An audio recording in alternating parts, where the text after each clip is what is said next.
We're back, and the Rent Guidelines Board prevents to increase the rent to up to 3.75%, depending on leases. Now, the organization C.A.S.A, C.A.S.A helps as having a public hearing, preventing this from becoming a final decision. I tried to mess that up a little bit, but we're back on point here. So today we have on the show from C.A.S.A, Karma Vega-Rivera, C.A.S.A leader, here to talk a little bit about these rent guidelines and how it's really affecting many Bronxites, but not just people in the Bronx, but literally across New York City. Carmen, thanks for joining us. Oh, thank you for having me again.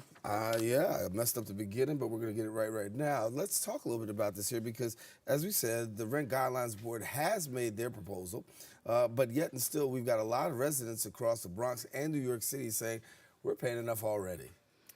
And we are. So, historically in the last few years, the Rent Guideline Board has definitely made decisions about what the 1 and 2 year rent increases should be. But that hasn't been sufficient. So we've known in the course of the increases, they've been less than in many years, and we had 2 historic rent freezes in 2015, 2016. That's still not enough. What we're saying today through C.A.S.A and the Rent Justice Coalition is that we want another rent freeze. The data tells you, the information that one needs to know, the data tells you that specifically in the Bronx, is that 42% of the folks here are severely rent burdened. What does severely rent burdened means?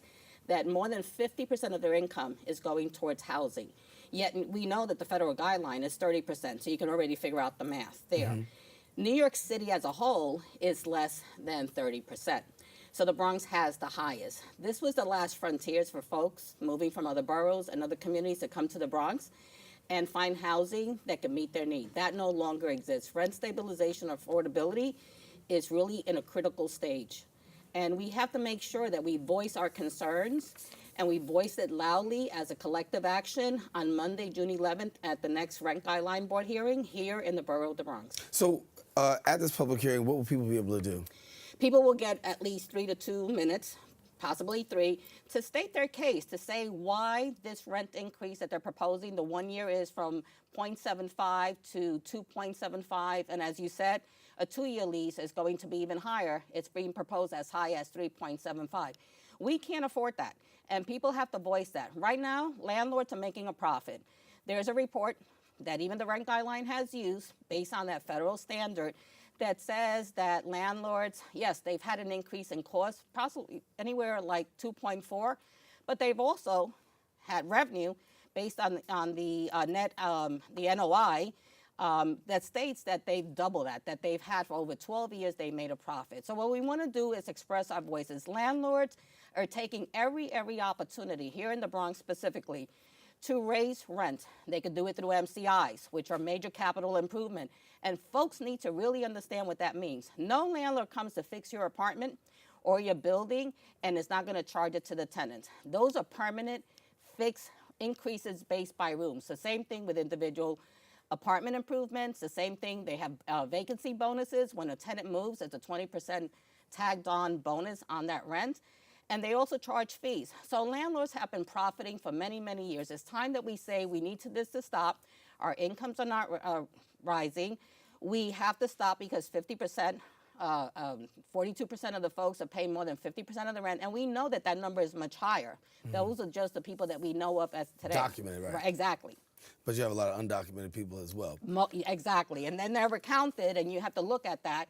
And it's really a struggle. And by the way, it's not that just that percentage is paying 50% of the rent. We're talking that families are living double and triple up. Mm-hmm. So even when you're having multiple families living under one roof in order for them to survive on a day-to-day basis, you can imagine the hardship that it takes them, multiple families trying to figure out how they're going to pay that rent. A big hardship. A lot of people are still talking about this today. Now, in regards to the public hearing, how optimistic are you that you're going to be able to get enough public support to put this to a halt? History has shown us that we have a great turnout. Through C.A.S.A's involvement and now with the Rent Justice Coalition, we have a big opportunity to push back, and we've pushed back. We were able and successfully to get those 2 rent freezes that we got in 2015 and 2016. And last year, historically, we got the lowest rent increase that was provided for many years. We want the same. This year, we're asking for another rent freeze. They really need to understand that there is a huge, huge rent burden. And here's an opportunity for you to express yourself. We expect at Ostos Community College at 450 Grand Concourse to be filled to capacity starting around 4, ending around 10. There shouldn't be an empty seat. It should be standing room only. You need to come out and voice your concern. You need to shout. You need to shout loud and clear to the Rent Guideline Board that we can't take another hit on any rent increase. And so for the Rent Guideline Board, what's the time frame after the public hearing and what goes from there? After they do the outer borough hearings, then they come back together. I believe it's June 26th. They meet at Cooper Union at the Great Hall, and they then make a decision, and the final vote is taken that night. And so you're clearly optimistic about that. What else can the public do in addition to this public hearing to really voice their concerns? They need to knock on the door of all their neighbors. Everybody has to come out. Everybody has to express it. They need to share the information. They need to understand how the data works against them. We need to let the RGB and the city know that we're collective action, we're collective force, and that we have power in numbers, and we want to express that on that night. From your estimation, how do you feel about affordable housing here in the borough? I think we continue to lose the fight. And as you know, the rezoning just finished passing for the Jerome Avenue. That is another form of displacement. Rezoning causes displacement. And the concern there is that landlords are going to take that opportunity to harass tenants, to force them out. That's another increase.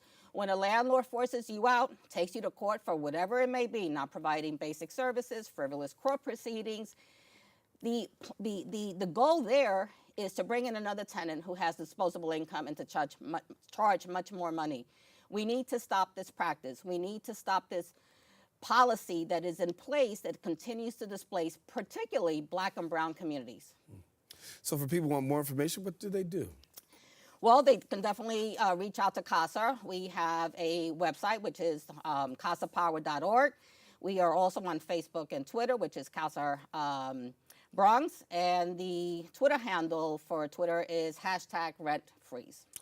Carmen Vega-Rivera, CA.S.A. leader, thank you so much for coming and sharing with us. Thank you for having me. And so we want people to take advantage of getting that information. We're going to put it up one more time so that we get the opportunity to see about the public hearing that's going to be held. And we want people to come on out, to have your voice heard, have the opportunity to share in this public hearing as we're talking about rent guidelines. And here in the borough of the Bronx, we know a lot of people who are renting have got extreme challenges making rent, and a lot of people still need to get their voice heard. So thanks so much, Carmen, for coming and sharing with us about the concern. And we'll see what happens. And we'll continue to follow this story, particularly here on Open as well, and let you know what the Rent Guidelines Board comes back with. Thank you. All righty. Taking a quick break. Stay with us. We got more Open. We'll be right back right after this.